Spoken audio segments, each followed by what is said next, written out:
This is test number 6 for the section on knights. The level is 1900 to 2200. White to move. Pause here if you want to test yourself.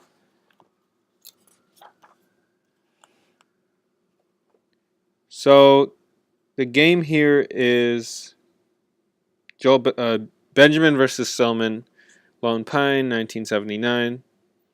So I guess we're going to go through the beginning, how we got to this position. It was only like 11 moves. I can't believe that.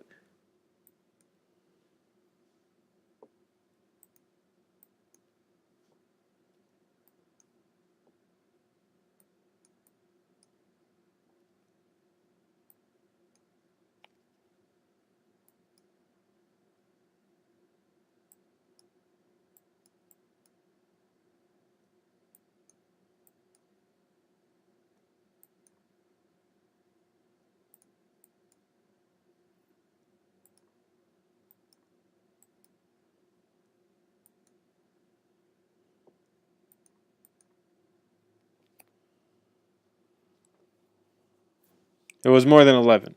Just made a mistake. Okay, so takes c6. Black's 2 bishops give him a comfortable advantage. Unfortunately, black gets lazy and allows white to slowly but surely steer the game into drawish equality. So Selman is playing black against the grandmaster.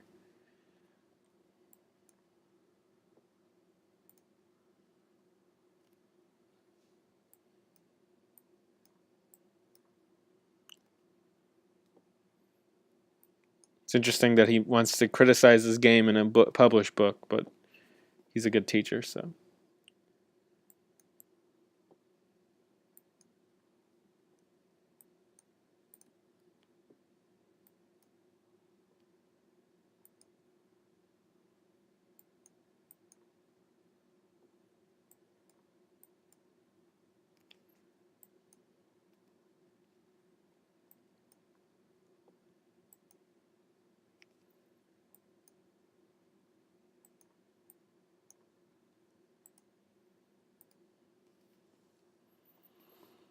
Rook d7 question mark, knight d6, bishop g6 double question mark. Of course, if black had seen white's reply, he would have played bishop takes d6 with a quick draw in view. Knight to c8, exclaim.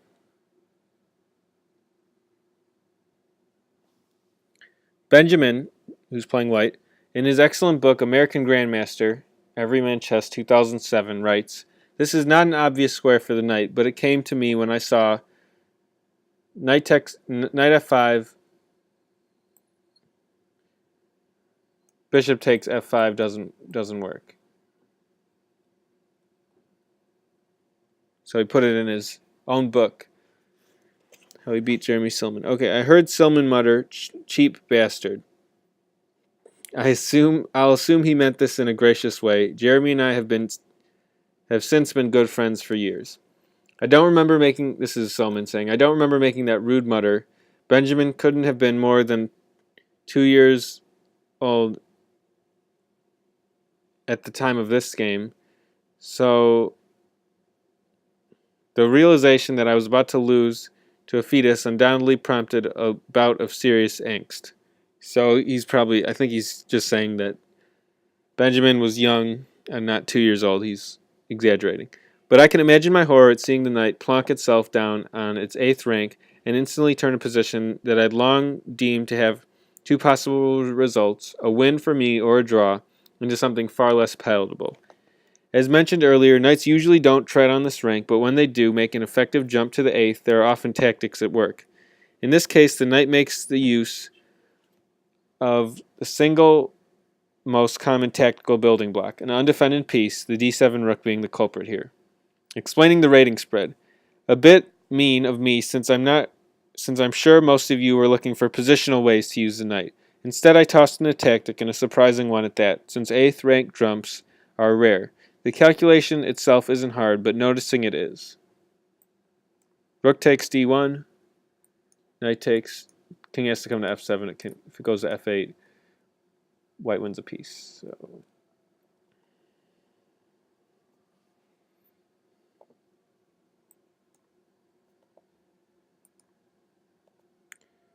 G4! Exclaim.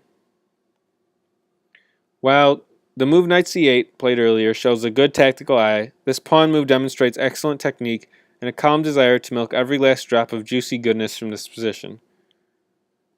Bishop takes g7, bishop h5 check, wow, g4, bishop takes g4, rook g8. Wouldn't give white anything at all, while the tempting, instead of bishop takes g7, bishop d6 check, bishop c5, allows bishop to e8. When Benjamin says, black suffers no further damage.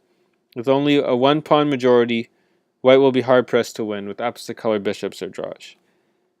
So Solomon continues, I had viewed 24 knight c8 as a lucky find, and it was only after the high-class g4 that I realized my young opponent was destined for great things. Rook d8.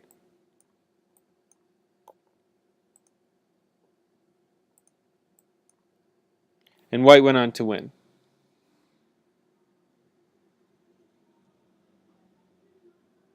I don't think this is one of the better tests in this set of knight puzzles, but the main point is that